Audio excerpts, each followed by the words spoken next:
तो hello everyone, welcome back to our channel. और आज के इस वीडियो में हम लोग बात करने वाले हैं एक्सक्रीशन इन एनिमल्स। ठीक है, जैसे कि लाइफ प्रोसेस के अंदर में हम लोगों ने देखा था न्यूट्रिशन के बारे में, रेस्पिरेशन के बारे में। अब नेक्स्ट जो टॉपिक हमारा होगा दैट इज एक्सक्रीशन।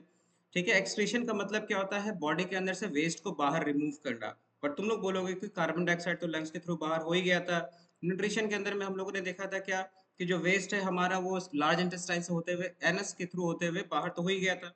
बट इसके अलावा और कौन सा वेस्ट बचा फिर? तो इसके अलावा हमारे हर एक बॉडी के सेल्स के द्वारा कुछ वेस्ट जनरेट किया जाता है, जैसे कि यूरिया हो सकता है, यूरिक एसिड हो सकता है। तो इन सारे वेस्ट को बॉडी से बाहर निकालने के लिए जो सिस्टम काम कर रहा है हमारे बॉडी के अंदर में, इसी को हम लोग बोलते हैं एक्सक्रीटरी सिस्टम। ठीक, अब ये सिस्टम क्रिएटेड किन चीजों से होता है? तो इस सिस्टम के अंदर में हमारा होता है सबसे इंपॉर्टेंट यहाँ पर दिया हुआ है किडनीज। उसके बाद में हमारा होता है यूरिनरी ब्लैडर। ठीक है, और हम इन सारी चीजों को बहुत ही डिटेल्स में समझने वाले हैं, तो चलो देखते हैं। फिर से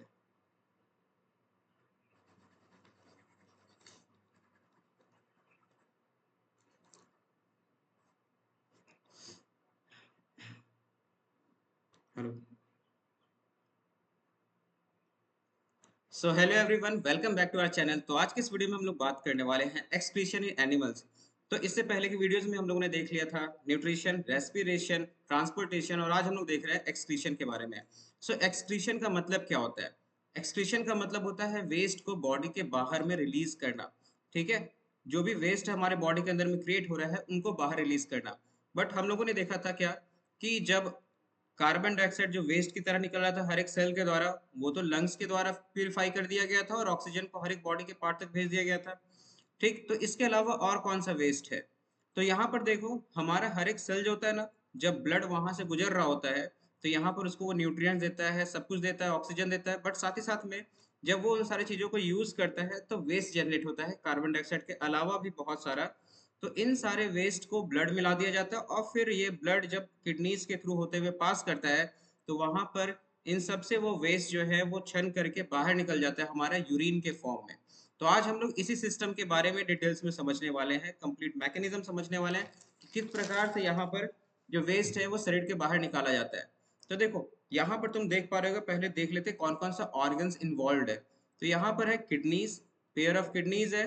अब ये किडनी से देख रहे हो, ये ब्लड वेसल्स कनेक्टेड है, यहाँ से ब्लड एंटर करेगा हमारे दोनों किडनीज पे, और उसके बाद में अंदर फिल्टरेशन होगा। फिल्टरेशन होने के बाद जो वेस्ट बनेगा ना, वो यहाँ पर इस यूरेटर के द्वारा होते हुए दोनों किडनीज में, यूरेटर के द्वारा होते हुए दोनों किडनी से क्या होगा, यूरिनरी ब्लैडर में जाके स्टोर्ड हो जाएगा। और जो ब्लड प्यूरिफाई होगा ना, फिर यहाँ पर तुम देख पा रहे हो एक दूसरे ब्लड वेसल्स के थ्रू ये हमारे बाकी सारे बॉडीज में पहुंचा दिया जाएगा। Is it clear? तो यहाँ पर क्या हुआ कि ब्लड हमारे किडनीज में एंटर किया, प्यूरिफाई हुआ, जो वेस्ट था वो एक ट्यूब के द्वारा बाहर निकल गया, और जो हमारा ब्लड जो प्यूरिफाइड हो चुका है फिर वो बाहर की ओर निकाल दिया जाता है। ठीक है, तो इसमें कौन कौन सा ऑर्गन्स इन्वॉल्व है, नाम याद रखना। किडनीज है, यूरेटर है, यूरिनरी ब्लैडर है, और लास्ट में फिर यूरेथ्रा होता है। तो ये सारे इंपॉर्टेंट ऑर्गन्स मिलके हमारा एक्सक्रीटरी सिस्टम को क्रिएट किए हुए हैं। अब जिस प्रकार से तुम देख रहे थे ना कि हमारे लंग्स के अंदर में जो गैसियस एक्सचेंज था वो एक बलून लाइक स्ट्रक्चर में होता था जिसको हम लोग कहते थे एल्वियोली। ठीक है, एल्वियोली ही वो पार्ट था जहां पर एक्सचेंज ऑफ गैसेस होता था। मतलब वही वो पार्ट था जहां पर कार्बन डाइऑक्साइड हमारे लंग्स में रिलीज होता था, और इसके अलावा जो ऑक्सीजन है उन सारे ब्लड्स के अंदर में डाल दिया जाता था। ठीक इसी प्रकार से किडनीज के अंदर भी जो यूनिट होता है हमारा फिल्टरेशन का, इसको हम कहते हैं नेफ्रॉन। मतलब हमारे किडनीज के अंदर में मिलियंस ऑफ नेफ्रॉन जैसा स्ट्रक्चर्स मौजूद होता है, जो क्या करता है ना कि ब्लड को प्यूरिफाई करके वेस्ट को इकट्ठा करके इस यूरेटर के अंदर डालने का काम करता है। तो हम लोग समझेंगे कि जो नेफ्रॉन है वो कैसे काम करता है, क्योंकि एग्जाम के अंदर में ये बहुत ही इंपॉर्टेंट क्वेश्चन के रूप में आ सकता है। Explain the working of nephron, या फिर इसका डायग्राम आ सकता है। तो देखो क्या होता है यहाँ पर, हम लोग यहाँ समझते हैं। तो जैसे कि तुम देख पा रहे हो, यहाँ से एक ब्लड वेसल हमारा आया। ये जो ब्लड वेसल है इसके अंदर में हमारा वो ब्लड है जो कि अभी इम्प्योर है। इसके अंदर में अभी बहुत सारा प्रकार का वेस्ट होगा। अब जैसे यहाँ पर एक देख पा रहे हो, इस गुच्छे जैसे स्ट्रक्चर के पास में पहुंचा जिसको हम लोग कहते हैं ग्लोमेरुलस। ग्लोमेरुलस।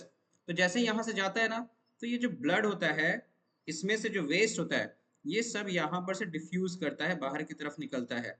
ठीक है।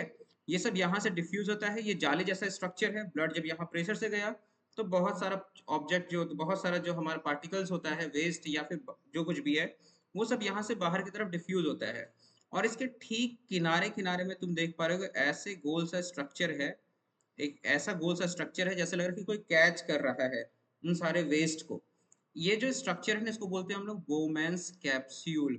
बोमेंस कैप्सूल, ठीक है। अब ये जो स्ट्रक्चर है वो क्या करेगा ना, जो भी वेस्ट था ना, जो भी वेस्ट था, यूरिया, यूरिक एसिड, इसके अलावा वाटर और बहुत सारा जो इम्पोर्टेंट और हमारा पार्टिकल्स होता है वो भी यहाँ पर बाहर की तरफ निकल जाता है। तो ये सब इकट्ठा हो जाता है इस बोमेंस कैप्सूल में, और यहाँ से होते हुए फिर ये ट्यूब के द्वारा होते हुए बाहर निकलते रहता है। लेकिन इस दौरान क्या होता है ना, कि जब ये डिफ्यूज कर रहा था तो कुछ वेस्ट तो बाहर निकला ही, बट इंपॉर्टेंट सब्सटेंसेस भी बाहर निकल गया, कुछ प्रोटीन्स बाहर निकल गया, ठीक है, एक्स्ट्रा वाटर बाहर निकल गया। तो अब क्या रिक्वायर्ड है, अब ये रिक्वायर्ड है कि इन सारे चीजों को, जो वेस्ट बाहर निकल रहा है, सॉरी, जो अच्छा भी ऑब्जेक्ट, जो अच्छा भी पार्टिकल्स था वो बाहर निकल रहा है, उन सबको रीअब्सॉर्ब किया जाए, उन सबको वापस लिया जाए ब्लड के अंदर में। तो इसके लिए क्या होता है कि जो ब्लड वेसल होता है ये फिर इस ट्यूब्यूल, ये जो दिख रहा है ना हमारा यहाँ पे ट्यूब, इसके इसको ट्यूब्यूल कह रहे हैं हम लोग। तो ये जो ट्यूब्यूल है हमारा, इसके चारों तरफ ये जो ब्लड वेसल्स है वो एक जाल जैसा स्ट्रक्चर बनाए हुए रहता है, ठीक है। ताकि क्या होना, इसे किनारे किनारे जब ये स्ट्रक्चर बनाए हुए है, तो जब यहाँ से वाटर पास कर रहा होगा और जो इम्पोर्टेंट हमारा जो पार्टिकल्स यहाँ पर पहुंच गया था, ये सब जो है वापस से डिफ्यूज करके इन ब्लड वेसल्स तक पहुंच सके, और फिर इसको रिलीज करके यहाँ पर क्या होता है कि ये सारा जो इम्पोर्टेंट पार्टिकल्स था वो ब्लड में वापस पहुंच गया। अब इस ब्लड को पूरे बॉडी के अंदर में रिलीज कर दिया जाएगा, और ये जो वेस्ट था ना यहाँ पर, वो इकट्ठा होते चला जाएगा हमारा एक कलेक्टिंग ट्यूब्यूल्स में। और इस प्रकार से यहाँ पर मिलियंस ऑफ नेफ्रॉन्स अलग अलग जगह पर कनेक्टेड होगा, और ये सब जो कनेक्टिंग ट्यूब्यूल्स है ना, वो आखिर में जाकर के क्या होगा ना, कि यहाँ पर यूरेटर के फॉर्म में क्रिएट हो जाएगा, और सारा वेस्ट जो है हमारा वो यूरिन के फॉर्म में ब्लैडर में जाके स्टोर हो जाएगा। फिर जैसे ही ब्लैडर स्टोर हो जाएगा तो सेंसेशन आएगा फुलनेस का, कि हाँ भाई अब कंप्लीट ब्लैडर फुल हो चुका है। तो उसके बाद फिर इसको हम लोग टाइम टू टाइम डिस्चार्ज करते रहेंगे, ठीक है। तो आई होप कि ये वर्किंग नेफ्रॉन का समझ में आया। फिर से यहाँ से ब्लड एंटर किया, कहाँ पर एंटर किया, ग्लोमेरुलस के अंदर में। जैसे ही ब्लड ग्लोमेरुलस के अंदर में गया तो यहाँ से जो भी वेस्ट था, नाइट्रोजीनियस वेस्ट, वो सारा हो गया, वाटर हो गया, ये सब कुछ यहाँ पर से डिफ्यूज होता हुआ बोमेंस कैप्सूल में आ गया। और ये बोमेंस कैप्सूल कनेक्टेड होता है एक ट्यूब्यूल से। जब ये ट्यूब्यूल में ब्लड फ्लो, वो जो वेस्ट था वो फ्लो कर रहा था, तो इसमें कुछ जो इंपॉर्टेंट पार्टिकल्स भी चला गया था, इनको वापस से रीएब्सॉर्ब कर लिया जाता है, वापस से ब्लड के अंदर ले लिया जाता है। कैसे, तो ये सारा ब्लड वेसल्स उनके चारों तरफ लिपटा हुआ रहता है, और जो वेस्ट होता है वो वापस से इन सारे ब्लड वेसल्स के अंदर में एंटर कर जाता है, और फिर ये वेस्ट इकट्ठा होते हुए हमारा ट्यूब्यूल के अंदर चला जाता है, कलेक्टिंग ट्यूब्यूल्स के अंदर चला जाता है, और फिर वो हमारा यूरेटर से होते हुए फिर ये यूरिनरी ब्लैडर में चला गया। और यहाँ जो बढ़िया ब्लड था ना, जो फिल्टर हो चुका है, फिर वो यहाँ पर इस वेसल के द्वारा होते हुए पूरे बॉडी में सप्लाई कर दिया जाता है। और कुछ इस प्रकार से हमारा जो कह सकते हो कि एक्सक्रीटरी सिस्टम जो ह्यूमंस के अंदर है वो काम कर रहा होता है, ठीक है। Is it clear? अब हम लोग बात करेंगे एक्सक्रीशन इन प्लांट्स, ठीक है। प्लांट्स भी वेस्ट को एक्सक्रीट करता है। जो ऑक्सीजन को हम लोग लेते हैं, जिसके बिना हम लोग सर्वाइव नहीं कर सकते, एक्चुअल में वो प्लांट्स के लिए क्या है, वो एक प्रकार का वेस्ट ही तो है, ठीक है। वो उसको यूज नहीं करता है, उसको वो बाहर रिलीज कर देता है, ठीक। तो जो ऑक्सीजन हो गया वो वेस्ट है, जिसको वो बाहर स्टोमेटा के थ्रू रिलीज किया। इसके अलावा जब प्लांट में एक्स्ट्रा वाटर आ जाता है ना, तो उसको वो ट्रांसपीरेशन के द्वारा रिलीज करता है। ट्रांसपीरेशन क्या था, लीव्स में वाटर का वेपर के रूप में कन्वर्ट होना ही क्या कहलाता था, ट्रांसपीरेशन। तो ये ट्रांसपीरेशन के द्वारा वाटर को वेपर में कन्वर्ट कर सकता है। इसके अलावा वेस्ट जो है वो लीफ में भी स्टोर होता है, और उसके बाद जब वो लीफ फॉल हो जाएगा तो तुम्हारा वेस्ट जो है वो उसके बॉडी से बाहर निकल जाएगा। इसके अलावा जो हमारा प्लांट्स है वो रेजिन्स और गम्स भी रिलीज करता है, जो कि स्टोर्ड होता है ओल्ड जाइलम में, ठीक है। या फिर उसको वो प्लांट बाहर की तरफ रिलीज करते रहता है। हम लोग इनका यूज भी करते हैं अलग अलग फंक्शंस में। और प्लांट जो है वो जिस जगह ग्रो करता है ना, अगल बगल के सॉइल में भी कुछ वेस्टेज को रिलीज करने का वो काम कर रहा होता है, ठीक है। आई होप ये सब कुछ समझ में आ गया होगा। अगर इसके बावजूद भी कोई डाउट है या कोई टॉपिक ऐसा लग रहा है छूट रहा है तो प्लीज कमेंट सेक्शन में बताना। मिलते हैं अगले ऐसे ही इंटरेस्टिंग वीडियो में। और वीडियोस के लिए चैनल को सब्सक्राइब कर देना, वीडियो को लाइक कर देना।